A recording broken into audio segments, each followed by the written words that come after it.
हरे कृष्णा। ओम नमो भगवते वासुदेवाय नमः। श्री भागवतम का तीसरा अध्याय, भगवान के अवतारों का वर्णन। सूत जी कहते हैं, सृष्टि के आदि में भगवान ने लोकों का निर्माण की इच्छा की। इच्छा होते ही उन्होंने महतत्व आदि निष्पत्र पुरुष रूप ग्रहण किया। उसमें 10 इंद्रियां, 1 मन और 5 भूत, ये 16 कलाएं थीं। उन्होंने कारण जल में शयन करते हुए जब योग निद्रा का विस्तार किया, तब उनके नाभि सरोवर में से एक कमल प्रकट हुआ। उस कमल से प्रजापतियों के अधिपति ब्रह्मा जी उत्पन्न हुए।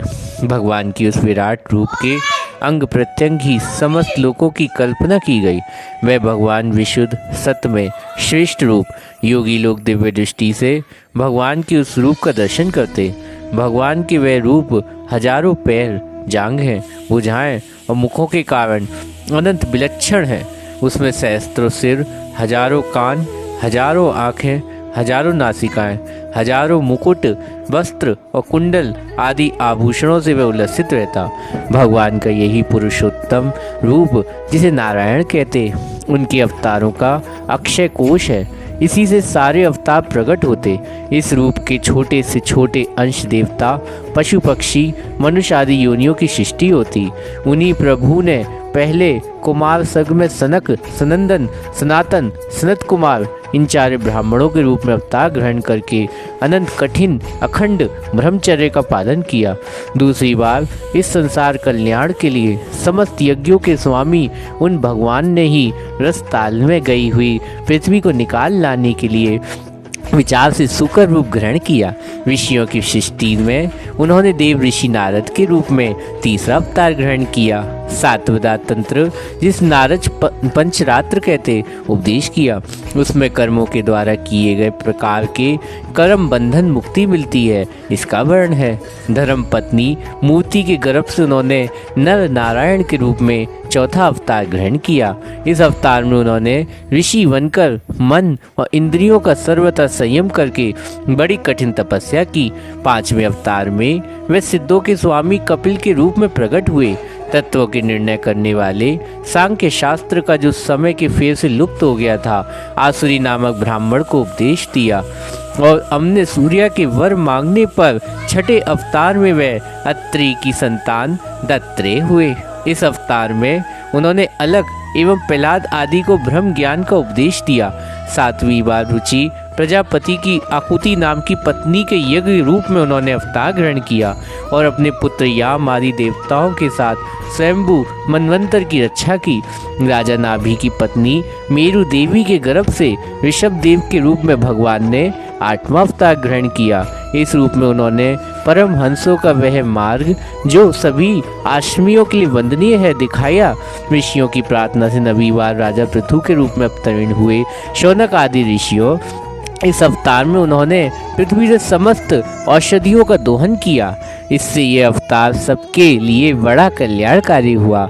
चाक्षुष मनवंतर के अंत में जब सारी तिलोकी समुद्र में डूब गई ही थी, तब उन्होंने मत्स्य रूप में 10वां अवतार ग्रहण किया।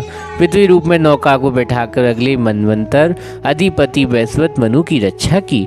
जिस समय देवता और दैत्य समुद्र मंथन कर रहे थे, उस समय 11वां अवतार रूप धारण कर कच्छ रूप अर्थात कछुए का रूप भगवान के मंदराचल अपनी पीठ पर धारण किया। 12वीं बार धन्वंतरी रूप में अमृत लेकर समुद्र से प्रकट हुए। 13वीं बार मोहिनी रूप धारण करके दैत्यों को मोहित करते हुए देवताओं को अमृत पिलाया। 14वीं बार अवतार में नरसिंह रूप धारण किया।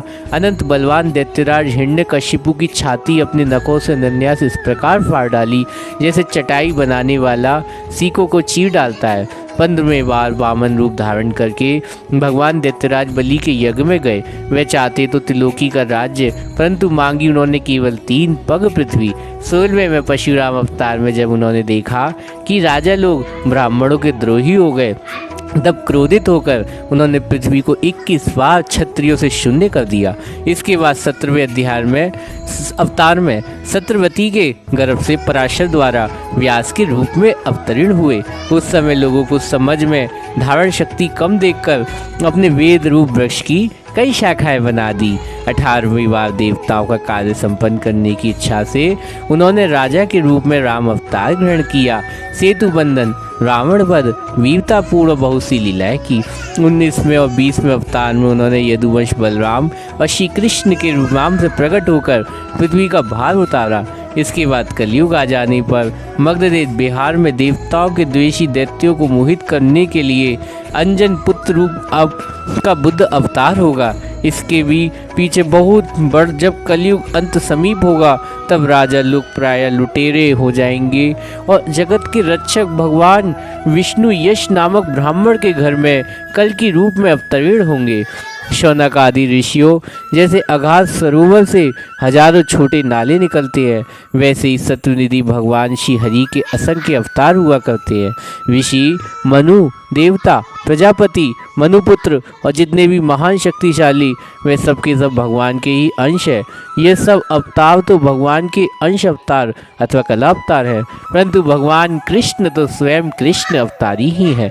जब लोग दैत्यों के अत्याचार से व्याकुल होते तब युग युग में अनेक रूप धारण करके भगवान की रक्षा करते। भगवान के दिव्य जन्मों की यह कथा अनंत गोपनीय रहस्यमयी है।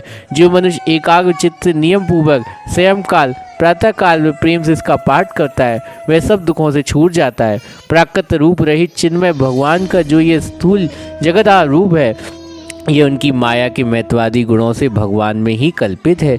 जैसे बादल वायु के आश्रय रहते हैं और धूरस्मना धूल में होता है, परंतु अल्प बुद्धि वाले मनुष्य बादलों का आकाश और धूरस पने का वायु में आरोप करते, वैसी अविवेकी पुरुष सबके साक्षी आत्मा स्थूल दृश्य रूप जगत के आरोप करते हैं। इस स्थूल रूप से परे भगवान एक सूक्ष्म अव्यक्त रूप है जो ना तो स्थूल की तरह आकार आदि गुणों वाले न देखने सुनने में आ सकता है। वही सूक्ष्म रूप आत्मा का आरोप या प्रवेश होने से यही जीव कहलाता है। इसकी का बारंबार जन्म होता है। उपयुक्त सूक्ष्म और स्थूल शरीर विद्या आत्मा आरोपित है। जिस अवस्था में आत्मरूप ज्ञान से आरोप दूर हो जाता है उसी समय ब्रह्म का साक्षात्कार होता है। तत्वज्ञानी लोग जानते हैं कि जिस समय ये बुद्ध रूपा परमेश्वर की माया निवृत्त हो जाती है उस समय जीव परमानंदमय हो जाता है, अपनी स्वरूप महिमा प्रतिष्ठित होता है। वास्तव में जिनके जन्म नहीं कर्म भी नहीं उन हृदयेश्वर भगवान के अप्राकृत गरम जन्म कर्मों का तत्व ज्ञानी लोग इस प्रकार वर्णन करते हैं, क्योंकि उनके जन्म और कर्म वेदों में अनंत गोपनीय रहस्य है। भगवान की लीला अमोघ है। वह लीला से भी इस संसार में सृजन पालन संहार करते हैं, किंतु इसमें आसक्त नहीं होते। प्राणियों के अंतःकरण छिपे रहकर ज्ञान इंद्रिय और मन के नियंत्रण रूप में उनके विषयों को ग्रहण करते, परंतु उनसे अलग रहते। वे परम स्वतंत्र हैं। ये विषय कभी उनके लिप्त नहीं कर सकते। जैसे अनजान मनुष्य जादूगर अथवा नट के संकल्प वचनों से की हुई करामात को नहीं समझ पाता, वैसे ही अपने संकल्प और वेद वाणी द्वारा भगवान के प्रकट किए हुए नाना नाम और रूपों को तथा उनकी लीलाओं की कुबुद्धि जीव बहुत सी तर्क युक्तियों द्वारा नहीं पहचान पाता। चक्रपाणी भगवान की शक्ति पराक्रम अनंत है, उनकी कोई था नहीं पा सकता। वे सारे जगत के नियंता होने पर भी उससे सर्वथा परे है। उनके स्वरूप अथवा उनकी निष्कपट भाव से उनके चरण कमलों के दिव्य गंध का सेवन किया करता है, सेवा भाव से उनके चरणों में चिंतन करता है। शौनक आदि ऋषियों, आप लोग तो बड़े सौभाग्यशाली तथा धन्य हो। इस जीवन विघ्न बाधाओं से भरे संसार में समस्त लोगों के स्वामी भगवान श्री कृष्ण वे सर्वात्मा आत्मभाव है, अनिवर्चीय अनन्य प्रेम करते हैं, जिससे फिर इस जन्म मरण के संसार भयंकर चक्र में नहीं पड़ना होता। भगवान वेद व्यास ये वैदिक के समान भगवत चरित परिपूर्ण भागवत नाम का पुराण बनाया।